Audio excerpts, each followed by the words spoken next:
அம்மா ஆ என்னாச்சு இன்னைக்கு என்ன ஸ்பெஷல் வச்சிருக்கீங்க? இன்னைக்கா என்ன சாப்பாடு? இன்னைக்கா மட்டன் பிரியாணி. அடியா ஆமா. சரி, மட்டன் பிரியாணியா? இன்னைக்கு அடிச்சு நொறுச்சிரும். கலக்குதியப்பா. சரி கொண்டு வா, டேஸ்ட் பண்ணி பாத்துருவோம். ம். என்ன? ஆ சரி காமி பாப்போம் மட்டன் பிரியாணி எப்படி வச்சிருக்கேன்னு. Mutton biryani, chicken 65. அதுல என்னது பிள்ளை, மிளகாலாம் தான் நசுக்கப்பட்ட மாதிரி இருக்கு. அது இந்த ஹோட்டல் எல்லாம் செய்வாங்களா அந்த மாதிரி ப்ரிப்பேர் பண்ணி பார்த்தேன். அதான் வெரைட்டி தான் செஞ்சு வச்சிருக்க மாதிரி இருக்கப்பா. என்ன? அப்புறம் இந்த கத்திரிக்காய் தொக்கு மாதிரி வைப்பாங்க. சரி கொண்டு வா, சாட்டு பத்திரம். வாவ் வாவ் வாவ் வாவ், என்ன அருமையான பிரியாணி. சிக்கன் மட்டன்லாம் ஜம்முன்னு இருக்கப்பா. அருமையான பிரியாணி. சாப்பிட்டு பாக்குமா?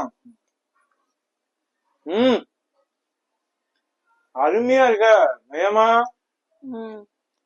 நல்லா இருக்கா?